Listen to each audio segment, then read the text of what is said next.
30 seconds.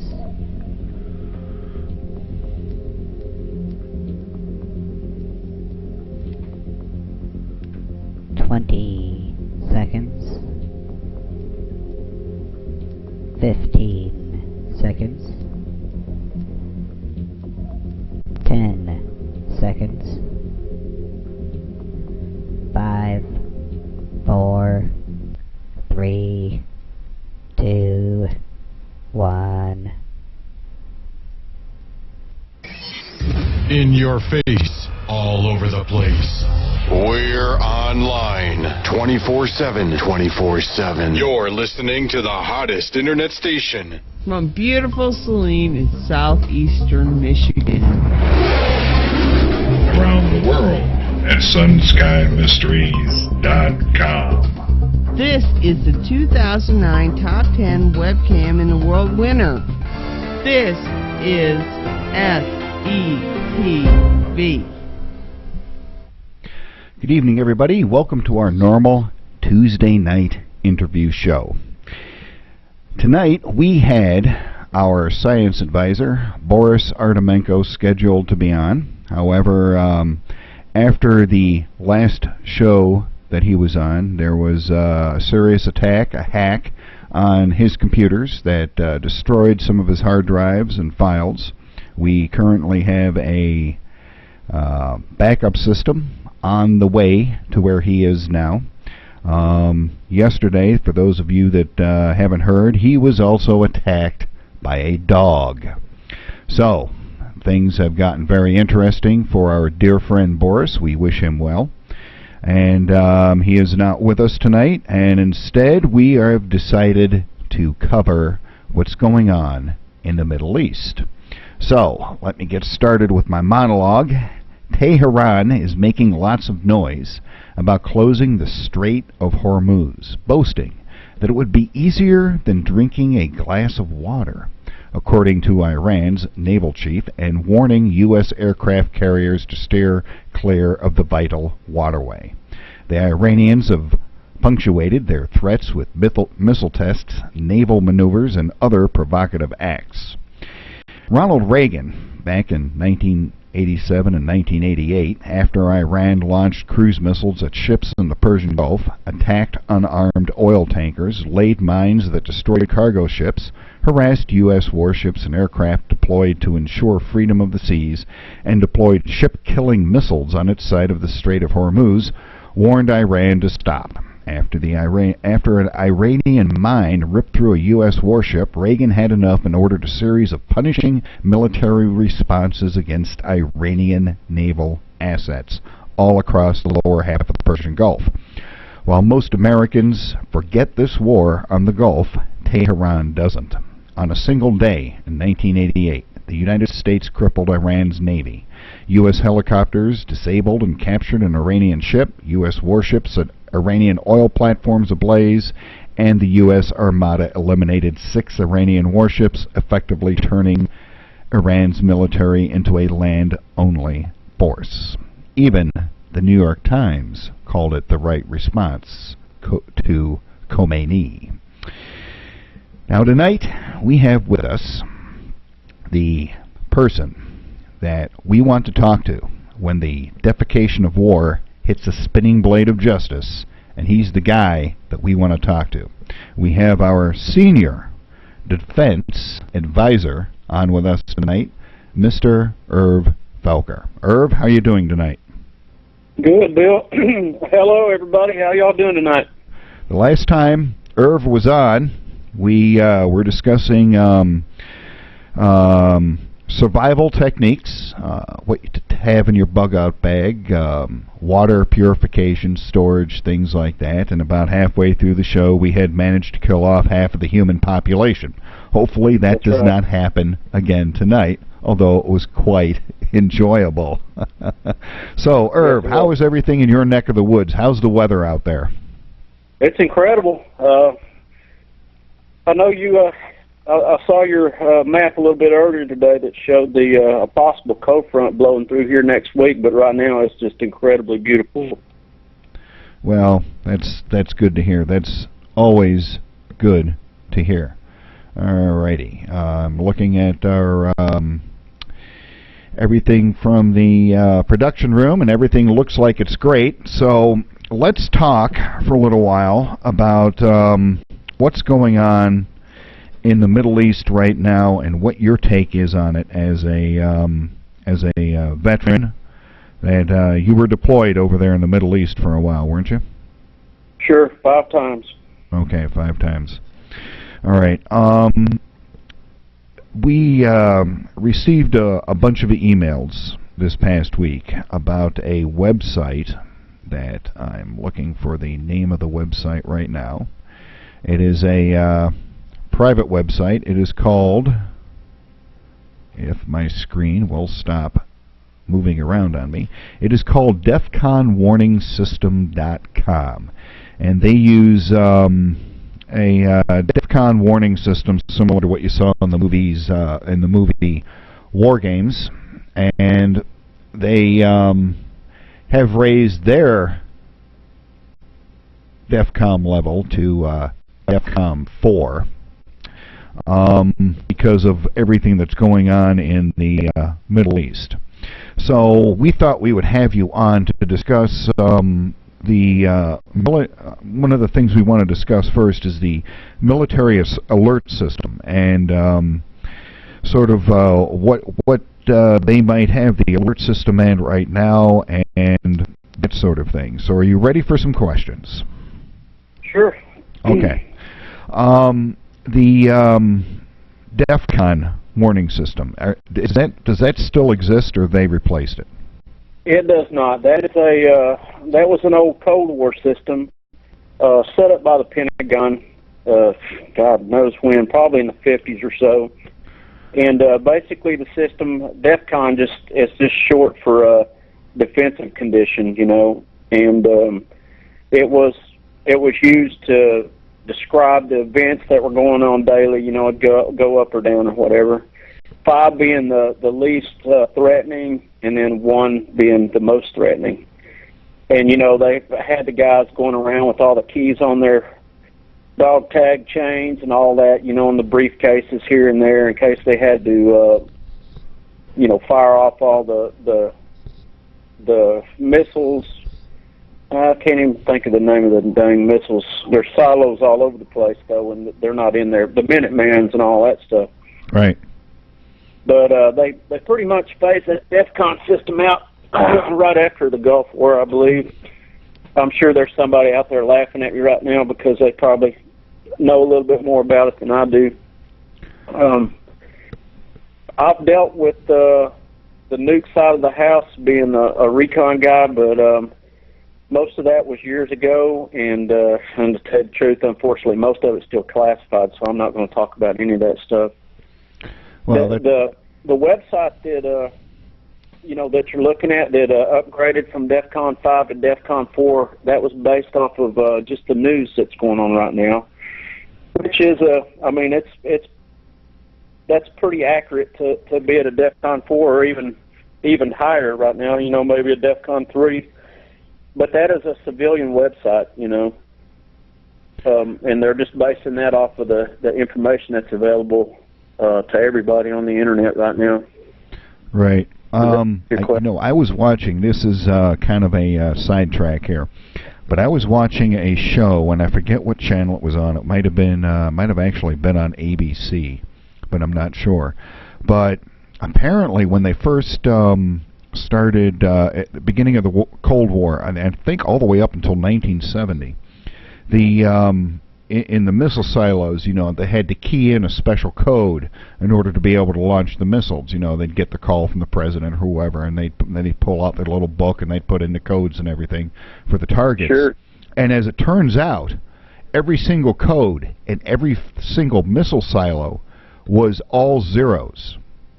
And really, anybody within the structure, any of the airmen that were down in those bunkers, all they had to do was set everything to zeros, and they could have launched every single missile in the United States arsenal. And they weren't actually able to get the computers sophisticated enough in order to be able to get the individual numbers in each one of the silos. I thought that was a highly interesting and very disturbing piece of news when I saw that. Sure. that was really something. So well, I will tell you, I served over in the European theater from about 85 to 87 for 2 years straight there. Mm-hmm. And I did some work with the Polaris missile sites and stuff. And the codes for those were not all zeros, So by that time, they probably had, some kind of, whether it's a computer or what. I don't remember there being a whole lot of computers around back then. I remember the Amiga civilian computers were big, and right. And I think all the military computers just filled rooms, They were the old tape machines, Right. But I'm sure at some point, they got sophisticated enough to be able to handle, probably 20 characters that you had to type in on that stuff. Right. Getting another message from our production staff. Now, they don't use the DefCon system anymore. Do you? What have they replaced it with? They just have an alert system, as far as I know. Without getting real deep into how it is all set up, it's just alert levels. For a while it was numeric, and then they've got a different designation right now that I'm not going to talk about, but it's just levels. And then they've always got guys on, there's always a unit designated in every base, as far as I know, that have ground troops. There's always somebody designated for air alert, and that's to put somebody within 24 hours into a theater of operation, Okay, so the deployment time, I guess you would say, would be 24 hours. So if they get the call to ship out right away, it would be like a 24-hour type of thing. Yeah. And then you got to remember. I mean, this is why lots of people's wanted in on the, lots of other services wanted to get in on the Navy and Marine Corps action, because they've got the MU, which is the Marine Expeditionary Units. Uh-huh. It's four ships. One of them's the big deck. It's a helicopter carrier, and now they've got the Ospreys and all kinds of helicopters on them and stuff. But it's a group of about 3,000 guys, including the Navy and the Marines all together, and it's basically an infantry battalion with all the attachments that go with it, artillery and tanks and recon and all this other stuff, and so those are always in theater. So a lot of times on the news when you hear the Marines have just put 2,600 troops into Australia or whatever, no, that's what you're seeing is that's the Marine Expeditionary Unit landing there and just doing their training there, and then they get back on the boat and they go off somewhere else, Those guys are always out there. There's always 3 of them going at any time, and they rotate, there's 3 from every base. One's always in training, one just got back, and one's in theater, at all times. So you've always got those guys on alert, and then they can react to anything going on. Kind of like the Syria deal, they said they had 4 warships roll in there and all this stuff. Uh-huh. Well, I'm not even sure if Syria's got an embassy now, because everything's so crazy since I was actually dealing with guys that were on Marine Security Guard duty, which is working the embassies. But, that's one of the big things that the MUs are tasked to do is whenever they're in theater and a embassy needs evacuated, they'll fly in and evacuate those embassies, So they're essentially a military base on the water. Yeah, at all times. In every, there's at least 3 going on at any time. That's just the blue-green team, the Marines and the Navy, and then there's the carrier groups, which are a separate ball game altogether. Right. But they all work together in a big system. Now, do you know? I mean, we keep hearing about. We've got ships off the Syrian coast, and the Russians have ships off the Syrian coast, and all of that kind of garbage. More than likely, what do we actually have off the Syrian coast? Is it a aircraft carrier group, or is it just a carrier group? Yeah, there'll be either probably 4 ships and a sub as part of that group, you know. Okay. And really, when you talk about the carrier group, you know, one of those ships is just going to be a supply ship. They're not going to be able to do anything except throw toilet paper at somebody or whatever, you know, or, you know, pump gas on them or something, you know. It's just a supply ship. Right.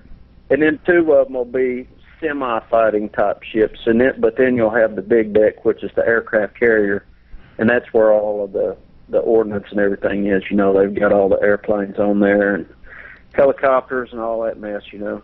Right.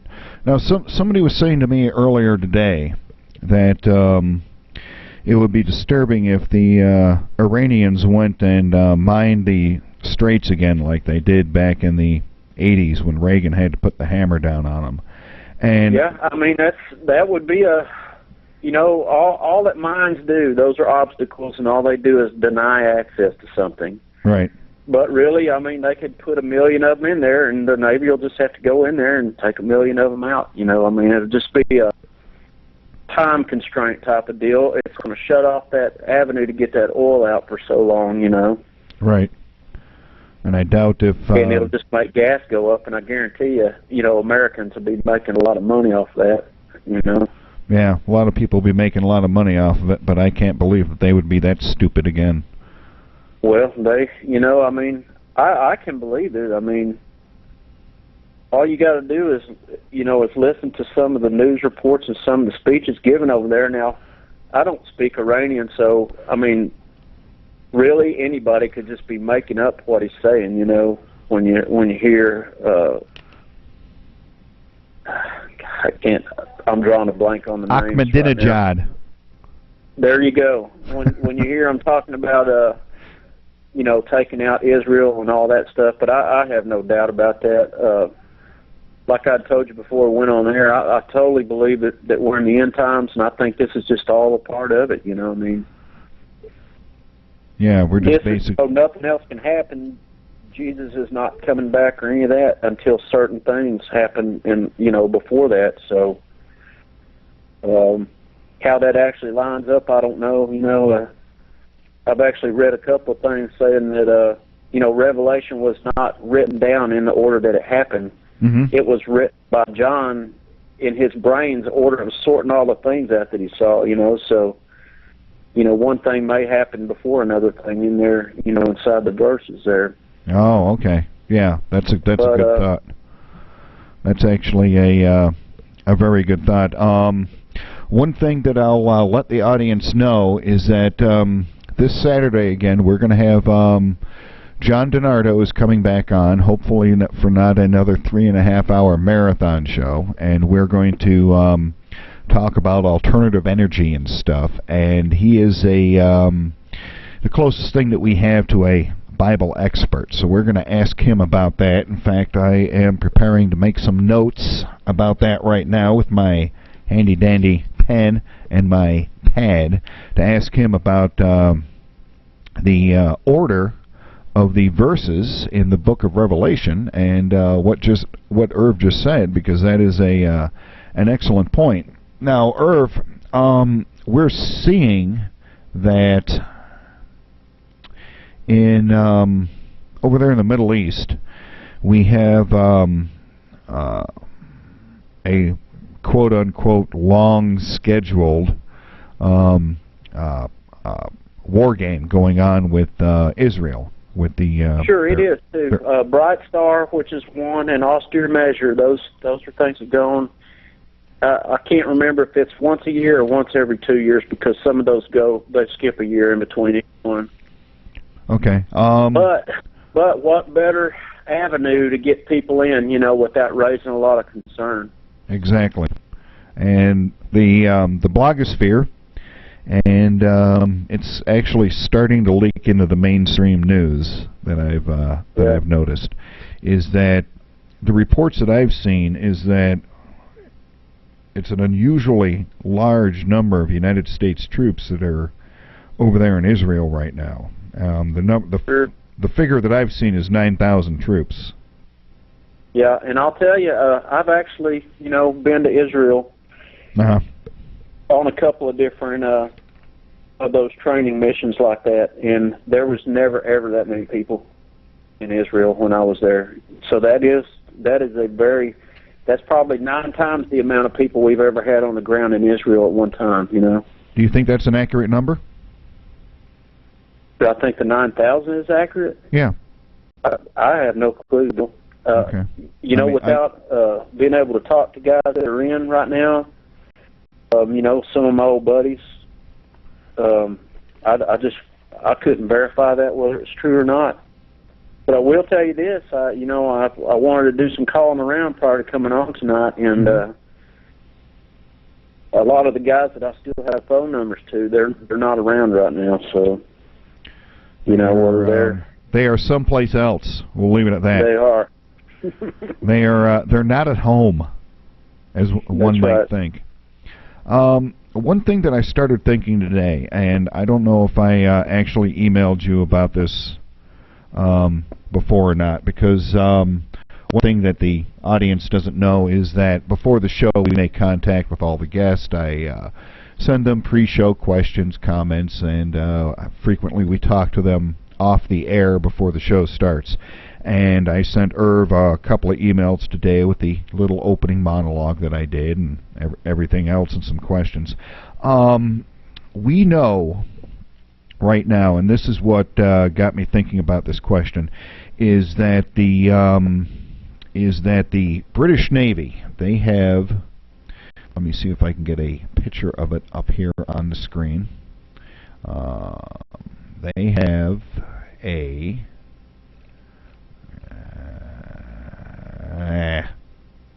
maybe that's it right there. They have a warship going in there. Let me see. I forget the name. I forget the name of the thing. It is. Do you remember the name of the ship they're sending over there? I do not. I recognized it when you said it. I can't remember it now, and I don't have a computer in front of me. Okay. This the audience can see the image of the ship right here.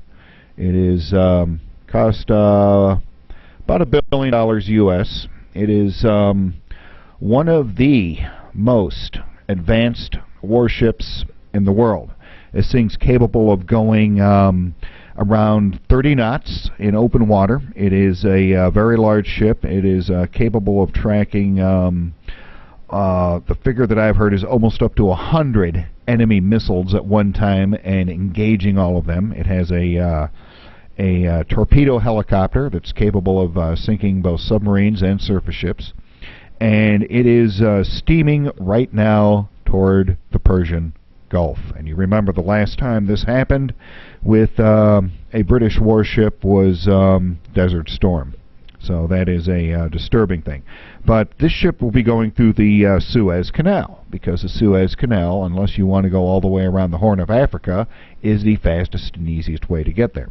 And as we know, there was a little bit of a dust-up this past spring in Egypt, where the Suez Canal is located. And one thing that I was thinking, Irv, is that it could possibly be that one of the purposes of our troops being in Israel, and that many troops, if that is actually accurate, and I have no reason to think that it's not accurate, is to help keep the Suez Canal open. So what I'm wondering is, and maybe you know, maybe you don't know, maybe you can just make a good guess, is what is our relationship with the Egyptian armed forces right now? As far as I know, we're on decent terms with Egypt. Now that was before all this stuff with Mubarak, or however you pronounce the guy's name, before all the riots and everything going on. So I'm not really sure what the stance is as of this summer, or since this summer. So I'm not quite sure, but it would not be hard to keep the Suez open. Boy howdy, if there's anybody that's got ships, that's the U.S. We've got more ships than anybody, like 10 times over than anybody, any country in the world right now. So, when it comes to the Navy and it comes to controlling water, it's not going to be an issue, I guarantee you.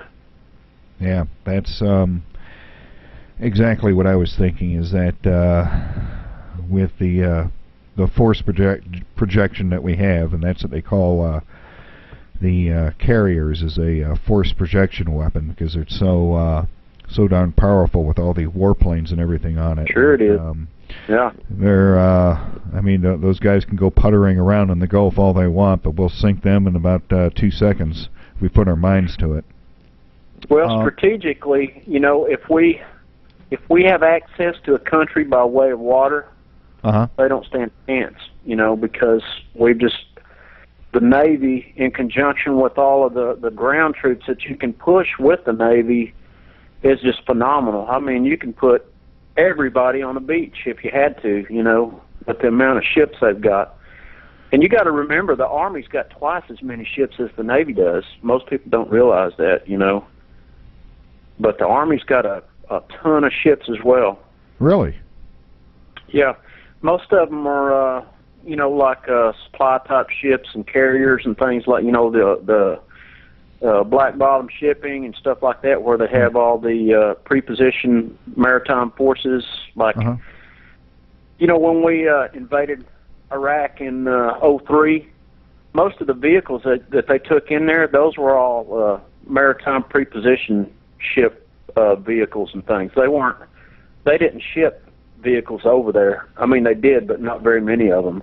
Most of them came off those black bottom shipping coming out of Diego Garcia. You know, there's tons and tons of equipment there still from the Persian Gulf War. You know, that's where they started stacking up all that gear at and having it sit there waiting. So all they got to do is fly the guys in country, and if they can get close with the boat, then all that equipment comes off, and they just go down and pick it up and drive off in it. You know. Wow, that's I didn't know that the Army had that many ships. Oh yeah, they've got a ton of boats. You said they had carriers too?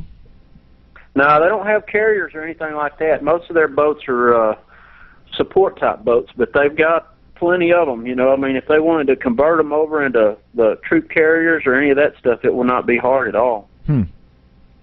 I don't know if you remember some of the story. I mean, of course, this was a long time ago, but World War II, man, they were converting all kinds of cargo ships into troop carriers. They'd have them guys stacked in hammocks 12 high, you know, down in the cargo bays of those dang ships. And, you know, they got everybody, thousands and thousands of, you know, hundreds of thousands of guys out to the Pacific that way, you know, on just regular old ships.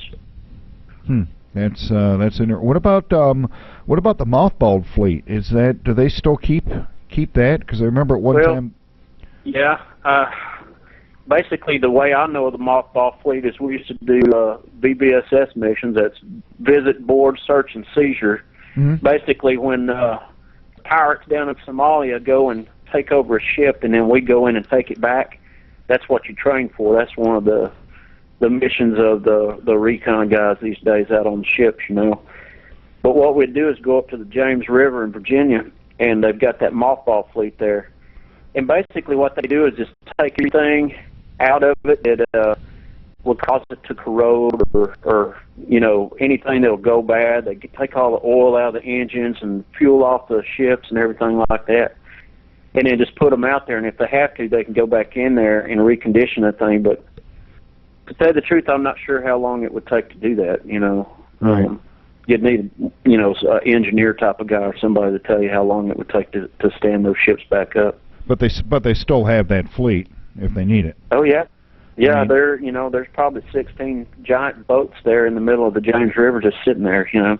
Right. I've got a picture of it up on the screen right now for the audience to take a look at. It's an old black and white photograph. Of course, what I'm leading towards is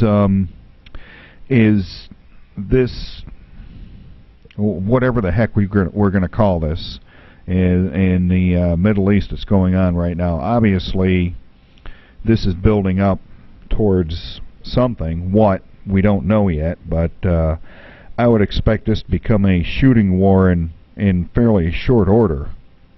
Yeah, it could happen quick, and I told you this earlier, and I mean, this isn't classified. Anybody with a computer can look this up, but, you know, this is the way we started the Persian Gulf War, Desert Storm, and then that's just how we did it in, you know, when we invaded Iraq. But the way we do things is troop build up first. You get everybody on the ground, get them ready, and get them acclimatized, which is a big thing, you know. when you just first fly and jump into a place, if you're not used to the desert heat, you're going to croak when you hit the ground, you know. So they get them in there a couple of weeks ahead of time at least. Get them pounding water and working out and doing all, you know, walking around and doing stuff there. And then, you know, once they get their plans all together and get everybody pre-staged, that's when they start moving the chess pieces on the world map there and making things go down, you know. One thought that I had while you were just talking about that is, we had all of our guys in Iraq, and you know, we pulled them out, and they're all supposed to be at home now and everything. But we now have that practice, quote unquote. I'm doing my air quotes right now. The practice troops in Israel, and I would assume that they're already acclimatized to the region because, well, we've been stationed over there for years now. So I'd imagine the... Well, you don't have that many people in Israel. Okay.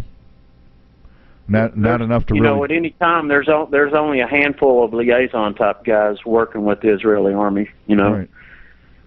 And then what happens is, like, I went out on a MEU, you know, I told you, you know, the 3,000 group of guys, you know, and the 4 ships. Right. And the submarine, we all went to Israel on our way into Iraq. And we stopped there and did Operation Bright Star, and basically went ashore and trained with all the Israeli special forces, you know, for a few days, and then we got back on the boat and left. Right. Before we got there was only a couple of dudes there, and then after we left, there was only a couple of dudes there, you know. Right. But this practice deployment that we have there now, the one that's supposed to be 9,000 bodies on the ground there,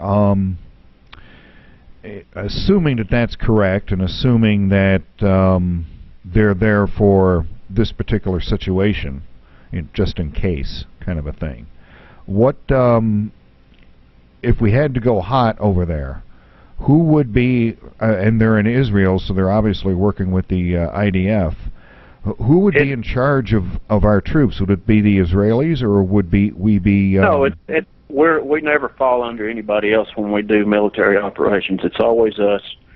Now, they'll do joint operations. I've worked with the Brits, you know, in Iraq and stuff like that. Mm-hmm. But our commanders are always in charge and always, you know, it's like a good old boy type of club. You scratch my back and I'll scratch yours. We'll do this for you and stuff. But there's never, I mean, I'm sure there was at one time in America, but these days the American troops do not ever fall under anybody else, you know.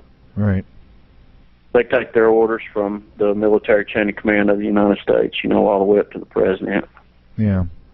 Over there in the, we're going kind of quick tonight, folks, because Irv's only going to be with us for an hour, and he has a prior commitment, so we're trying to get all the questions in as quickly as possible. Over there in the Straits of Hormuz, we have, I know it, we have at least a Stennis over there in her group. What do you think right now the rules of engagement are for our fleet? The rules of engagement are always, I mean, unless things escalate, you know, and then as they escalate, the rules change. Mm-hmm. I mean, you can be in theater and the rules will change 2 or 3 times in a day if you're, you know, if it gets stupid. Okay. But the rules of engagement always are, you know, the use of deadly force to protect the U.S. and its assets, you know. So if there's ever, you know, if anybody ever fires on one of our ships or something, they're gonna get, you know, several rockets up their behind in return. You know what I mean? So I'm trying to put it mildly, but a couple of those Iranian dinghies might be going down then. Yeah. If that happens. Yeah. What do you think of the?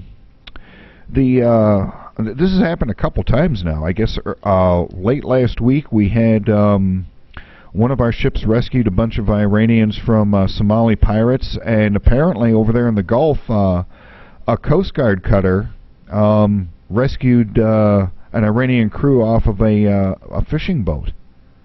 Yeah. And then is that basically, does that happen all the time, or is that basically just a PR thing, or do you think there's something going on behind the scenes? That's what our boats patrol the world for. You know, I mean, basically to, you know, right and justice. If there's, I mean, there's the law of the sea that says that you always help out the other guy no matter what. You know, it could be guys that just tried to kill you, their boat's going down. If they ask for help, you got to help them, you know. Right. Now, you may not let them get on board your boat with all their guns and everything, you know. And a couple of them might slip on the curb and dot their I's on the way on board, too. But, you know, I mean, you help them out and you get them wherever they got to go and you dump them off or whatever, you know. Right.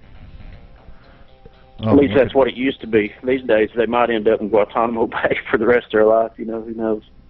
Yeah, who knows? I just thought it was an odd bit of news with all the escalation going over there. All of a sudden, we're rescuing Iranian sailors all over the place.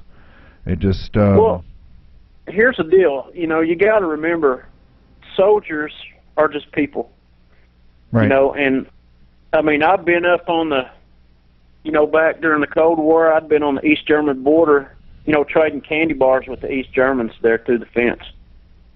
But if somebody says, hey, you need to, you know, load your weapon and kill that guy, that's what you do, you know. No hard feelings. It's just the way things are, you know what I mean? That's what sucks so bad about the wars, you know, that you fight in, that you don't always get to use common sense when you're doing it. You know, sometimes you just have to go outside of those boundaries and just try to use good moral judgment, you know, and right. Sometimes, you know, I mean, when there's an army going against the other army, there's no hard feelings most times, you know.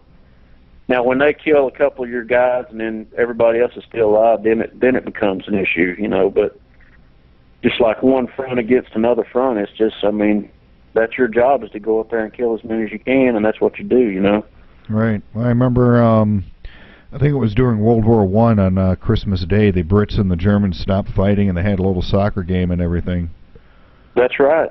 That's, you know, that's incredible. I mean, that alone should give you the will to keep driving on as a human being no matter what. You know what I mean? And you know what, Irv?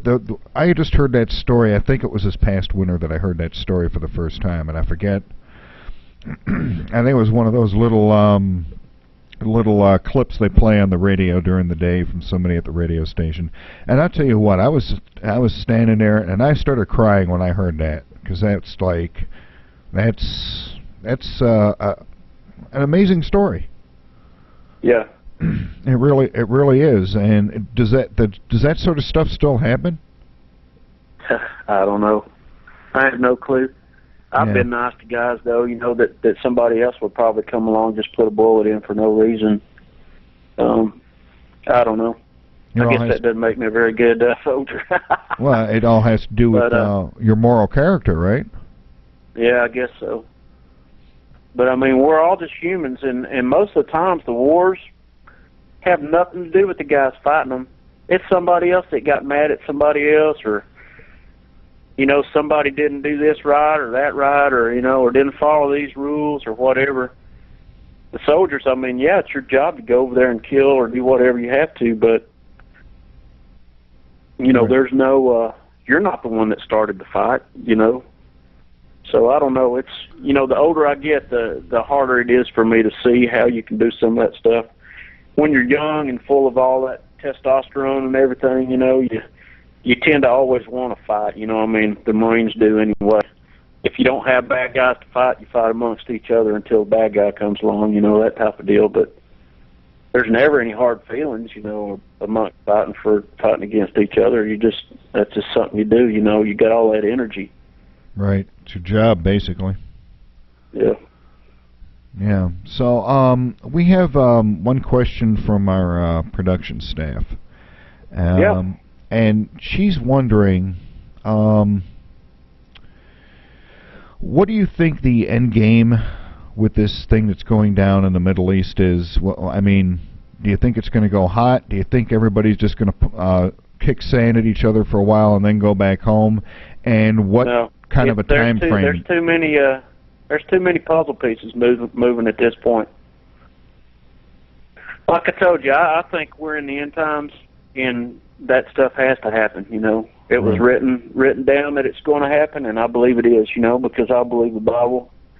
Even I believe, you know, most of it's slightly misunderstood and mistranslated, but all in all, I think there's going to have to be the big war over there, and then at the very end, at the last minute, Jesus is going to ride in with his troops and take everybody out. Right. I want before we go, and it's 20 minutes to the top of the hour, and I won't keep you right to the top of the hour because you said you had someplace that you had to get off to, so that's fine. I wanted to move. You're big into the survival stuff. We've had you on before, and we covered all the survival issues and things like that. And I know you keep an eye on everything that's happening in the United States and everything else. And and with everything that's going on right now, one thing that I have heard is that the Occupy we haven't talked since the Occupy movement started. Right now they're basically wintering over someplace. I don't know, some guy's basement or something. But the Andy Stern, he's the guy that first came up with the idea of the Occupy movement. And the rumors that I've heard, and I believe they are accurate rumors, is that when they pop back up again here in another couple of months, they're going to be about 10 times as big as they were this past fall. That was just a prelude to the... Well, I tell you, I'm a little at odds with I like what they're trying to do. I just think they need to get a better system together of what they're doing, because they're, initially they didn't even have specific goals that they were trying to. They were just tired and wanted to complain about the state of affairs in America, Right. Which are bad. I mean, it's not good right now. This ain't the America that I signed up to defend, I mean, it's lots of things are changing that I don't agree with. And they say, well, just go vote. Well, let me tell you, I do vote. And, it's not doing a whole hell of a lot of good right now. No, it's not. There's lots of things getting voted here and there at the, at the Congress level, with the Senate and the House of Representatives that I don't agree with at all. And you can call and talk to your congressman all day, but as long as his pockets are getting lined by the constituents that he's supporting and not by you, then, you're just it's all about the money. Right. So, I don't know. I kind of lost track of what we were talking about. I'm sorry. With the Occupy movement, they were, 1,000 or 2,000 strong in a city of how many million? You know what I mean? Right. For that Occupy to work, I'm telling you right now, when I was in Somalia, Africa, they knew how to cause a riot, and they knew how to get stuff done, because they'd swarm you with 1 million people, Right. It could be a Marine force of 3,000, and here come 1 million people. Well, you didn't stand and fight them. You got the heck out of there, you know what I mean? Right. But that's what it's going to take. It's going to take 1 million people to change the way things are, not 1,000, So you think even if it's 10 times as big and it's 10,000 people marching around in New York City and Los Angeles and everything, you think it's got to be a whole heck of a lot bigger before they can actually do anything? I wholly believe that, because, if you've got 1 million people and some cops walking around pepper spraying people in the face, and they decide to do something about it, those cops are not going to be there for very long. Right. They're either going to get, bludgeoned to death, or they're going to leave, So, I don't know. Yeah, I find it difficult to believe that they'd be able to muster up that much civilian force in the United States. I just can't, with our National Guard and everything. I just can't believe that they'd be able to actually pull anything off, other than harassing the general population. Yeah. Hold on, I gotta have a emergency. Hold on a second. Okay. Where? We've got a wasp in the house, and my 3 little girls are freaking out here. All right. Well, I'm sorry. You know what, Irv? It's a quarter to the top of the hour. Oh, so I got it, brother. Okay. I killed it. Okay, we'll just hang on while our hit me again with that questions. I'm sorry, I had to break loose there. That's okay. He had to put on that Special Forces hat there for just a minute and kill the wasp. Yeah, I took a K-bar in there and slayed it. Just kind of snuck up behind him and whacked him over the head. Yeah. Just really only one other question. Given this, and I don't even know how to ask it. Given the state of affairs that's going on in this country right now, what the heck can we do? I've been thinking about that same thing, Bill. I don't know. You know, everybody always says all you got to do is vote to make a difference. I don't think it's going to work anymore. That's just me saying that. I mean, if somebody's got a better idea, let me know, because I just don't know. I think... You know, I mean, I've got the bug-out kit ready to go. If all else fails, I'm getting down to this city, you know, and getting somewhere where I can protect my family, you know. Yeah.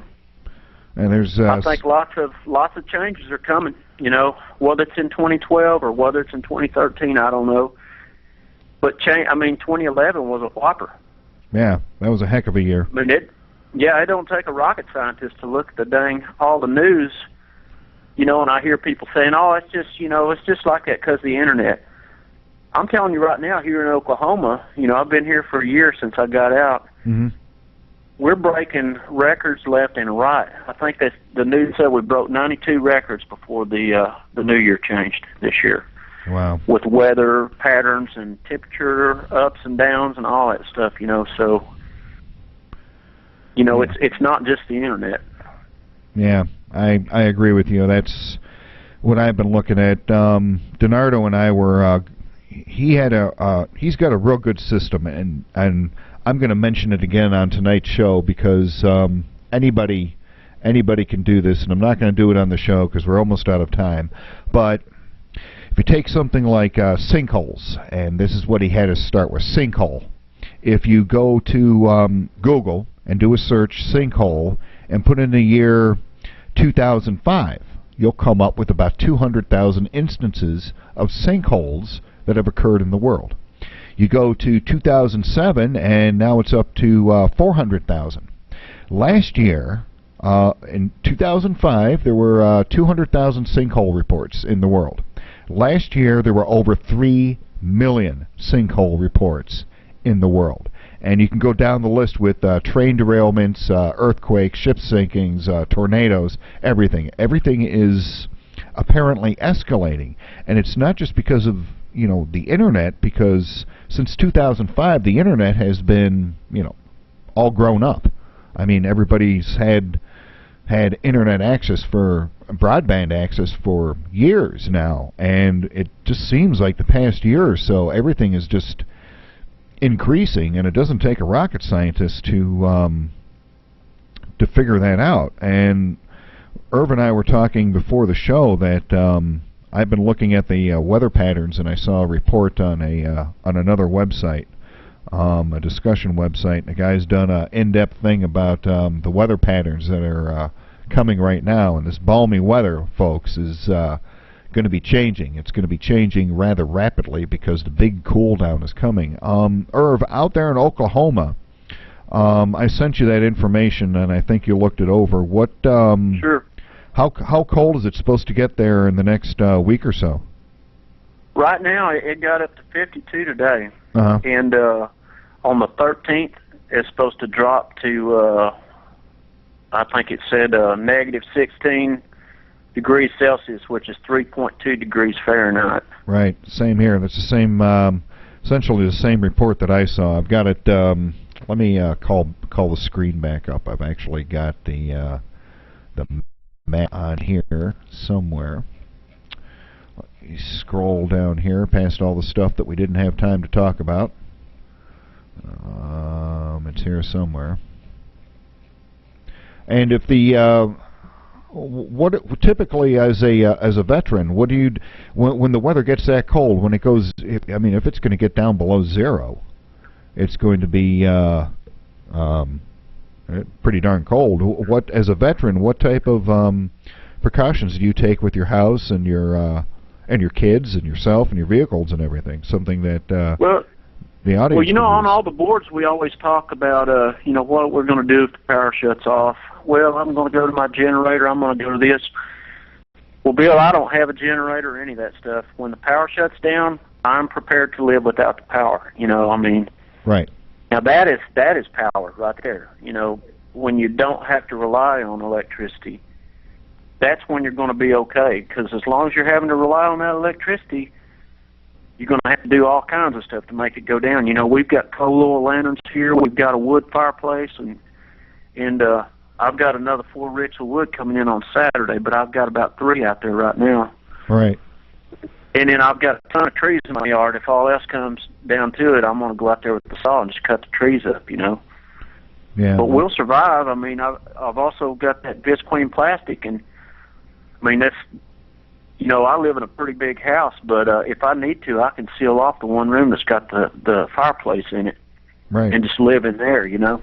Yeah, I've actually done that on a limited basis before when it's gotten really, really, really super cold, and I mean, the furnace, when it gets down to 10 degrees below zero, I mean, the furnace just can't even keep up with keeping the house warm, and that's with electricity. So you got the smaller the space is, you know, the easier it is for your heater to heat that space. Right. And then I've got those, you know, I bought those. They're like for the outside of your house. They're water tanks, you know, 50-gallon water tanks. I've got a bunch of those in my garage filled up. Yeah. Because no matter how cold it gets, the garage, it never freezes in there. You know, it always stays a certain temperature, you know, just above freezing. Right. And then just like most people on the boards, you know, I mean, I've got all the stored food, and I bought even more this week because I found some more on sale. Well, that's good. You know? Yeah, good water storage and everything. Yeah. Yeah. And then a porta potty, you know, we just got one of those camping porta potties, you know, and yep, I think everybody's got one of those. That's see, I think that's good because a lot of the people that are watching the show, they you know, they have their own basic stuff that they have in their house with you know, porta potties and flashlights and things like that. So I mean, this is somebody that knows how to survive for a living, folks. So, and he's and it's basically just no-brainer kind of stuff, you know. It's like this little guy that I have here. This is a self-igniting single mantle propane light, and this thing throws off a lot of heat. I mean, it throws off heat. This thing will heat up a room pretty good and provide you with light, and this thing will run for days on a little tank of propane. So, I mean, it's just basic no-brainer kind of stuff. Here's another thing too, Bill. If you you know, if you've got yourself I've got a 4-season tent. You know, I mean, you can buy them on eBay for $150. Right. I've got the 3-man, but me and all my kids can fit in there. You know. Yeah. But if it comes down to it, and I've got that room sealed off with the fireplace going there, it's still a little warm enough, I plan on setting that tent up right there in that, you know, in that living room. Yeah, you could do that. And we'll get in that tent and, you know, light us up a candle and warm it up that way, you know, inside our sleeping bags. We will survive, you know, no matter what. Yeah, it really doesn't take that much. And if you're, you know, folks, if you're outside and, you know, your car's broke down or something like that and you're stuck and you're starting to get really cold and starting to get hypothermia, just what you can do, and I've done this before myself, is, you know, pull the jacket up over your mouth and breathe down into your jacket, and that'll warm up. You'll be recycling hot air, you know, so you won't be breathing in cold air. Plus, you'll be warming up your chest cavity a little bit too. And that's something that you can do if you're, I mean, if it really gets as cold as it's supposed to get. Irv, the best thing to do though is don't go to sleep because your body temperature goes down when you're sleeping, and you will freeze to death. Yes. If you know it's going to be cold like that, you need to find some way to keep moving, to stay awake, and to eat food and drink water. Because as you're doing all that moving, your body's burning calories.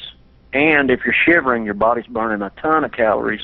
Right. You've got to keep food in you, water in you, and you got to keep moving and don't go to sleep. Because you close your eyes and go to sleep, you're going to be seeing heaven coming real soon because you're going to die, you know. I mean, that's just how it goes. So. Yeah.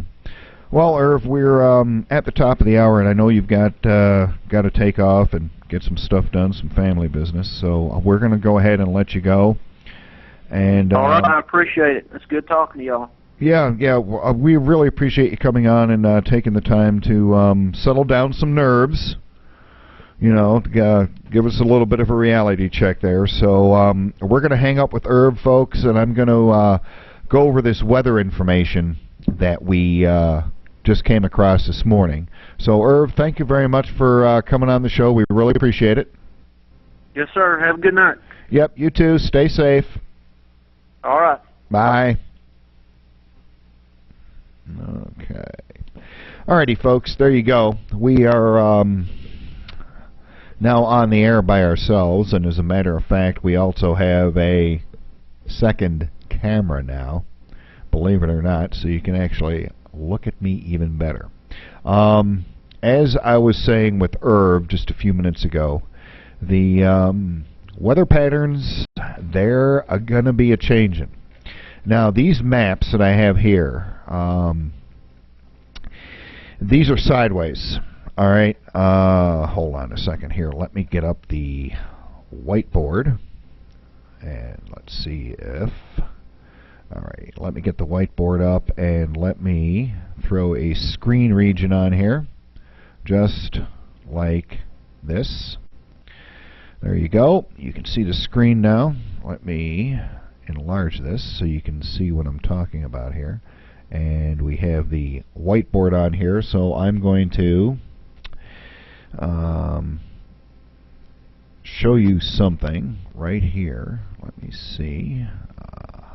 We've got our whiteboard overlay. Okay, that should be working. Hold on one moment. This is live television here. Okay, there we go. Let me go up here to my color picker so I can draw this stuff for you on these maps. All these maps are the same. Alright, right here where I'm drawing this circle, this is the United States. Okay, this is the North Pole right here, and this is Europe over here. It's all sideways. Okay, if you're up at the North Pole, this is the direction of south. Okay, right here, and this is the United States. So it's sideways. Basically, it's sideways. You're looking at it from right above the North Pole right here. So let's go back to the full screen here so I can show you this. You can see this is the jet stream right here. Hopefully you can see the mouse pointer there.